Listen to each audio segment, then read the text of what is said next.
buhay! Magandang araw mga kasari. Hello po sa lahat. Ngayon nga po ay Martes. Today is Tuesday. Ayan, ubusan na nga po tayo ng mga yelo. Kaya gagawa po tayo ng yelo.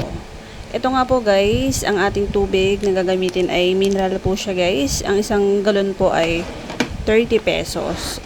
Ayan, 30 po ang isang galon. 5 liters po ba ang laman ng isang galon guys? Ayan. Comment po kayo guys kung ilang liters. Ang alam ko nga po 5 liters po ang laman ng isang galon na yan.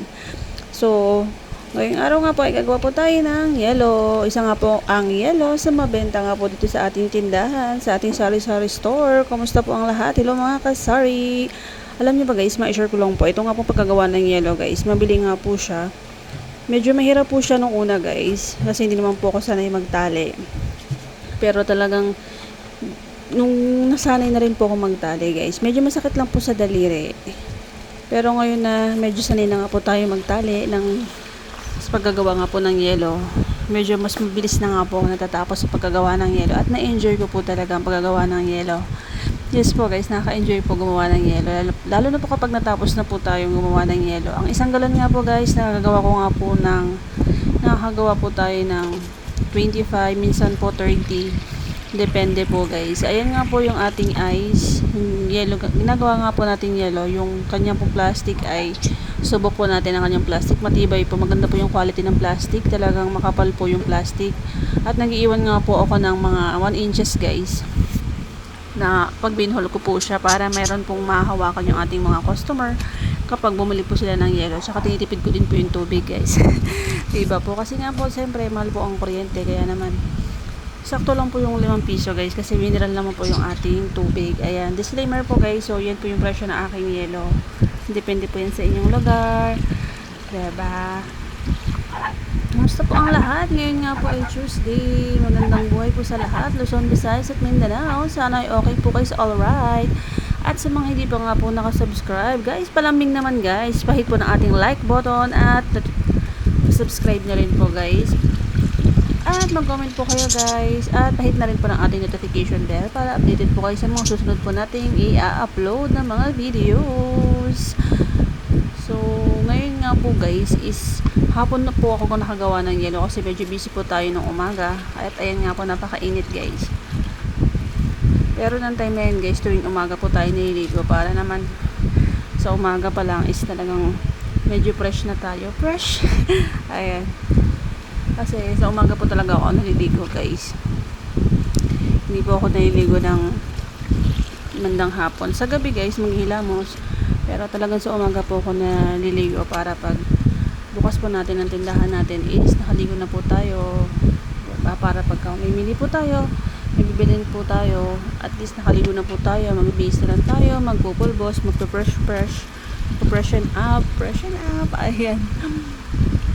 So, hello everyone. Maraming salamat po. Mega love shout out po sa lahat mo ng mga subscribe sa ating channel. Thank you so much. It's me again, Ate Down 21. Yan nga po guys. Gagawa po tayo ng yelo. Meron pong bumili kanina. Kaya naman napatigil nga po tayo sa paggagawa ng yelo.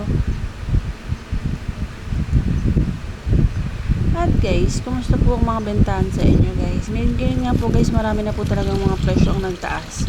Marami na po mga bilihin tumaas ng mga presyo. Sa ibang lugar nga po, naman nagpapanood ko ng mga vlogs na may mga sari-sari store. Medyo mataas na nga po talaga mga kape. At ang mga chichirya guys. Dito po kasi sa amin medyo mura pa siya guys. Yung aming mga chichirya. Pero sa ibang lugar guys, alam ko sa mga parting Visayas medyo mataas po talaga ang mga chichirya nila doon. Ayan, may bumili po ulit guys, kaya naman napaitigil po ang person. At yun na nga po guys, medyo mataas po ang chichirya sa ibang mga lugar, pero dito po sa amin dahil malapit lang naman po kami sa mga gawaan po ng mga chichirya dito po sa Cavite, sa Luzon. Alam ko po sa parting Visaya mas mataas po talagang presyohan ng mga chichirya, pero yung iba pong mga paninda mas mura po doon guys compared po dito sa Luzon. Ayan, ayun, disclaimer lang po guys. So yun po ang pagkakaalam ko guys sa mga base po sa mga napapanood ko po ng mga videos or mga vlogs ng iba po, ng mga iba pong mga kasari po natin or ng mga tindahan. Ayan, nakagawa nga po tayo dyan guys ng mga 30 po na yelo ang nagawa po natin. At pagkatapos ko nga po natin gumawa ng yelo guys, ilalagay po yan natin sa ating chest freezer na maliit. Meron nga po tayo dyan guys na chest freezer. Binenta po yan sa amin guys ng aming kapitbahay kasi hindi na po nila nagagamit. So binili na po namin guys. Maliit lang po siya guys na chest freezer. Yun po yung kanina nandun po sa ating intro ng ating video. So, pag napuno po yan guys, siguro mga 100 pieces po ang laman na yelo. Minsan nalalagyan ko po siya guys sa mga 50-60 kapag gumagawa nga po ako ng yelo. Mamaya po ulit at gagawa po ulit tayo para mas mapuno nga po natin yung ating chest freezer. Hindi ko po alam kung magkano po yung bill natin, magkano po yung madadagdag sa ating bill. Kasi bago pa lang po siya sa atin, mga 3 weeks pa lang po at hindi pa nga po dumadating yung ating bill ng Meralco or ng ating kuryente. Yan lamang po guys, at ayan, lagay ko na nga po ang ating gawang yelo sa ating chest freezer. Yan po ang mga ganap natin ngayong araw ng Martes. Ayan guys, sa mga hindi pa nga po nakasubscribe sa ating channel, palambing po guys, palike and subscribe na rin po at pahit na rin po natin notification bell para ma-updated po kayo sa mga susunod po natin upload mga videos.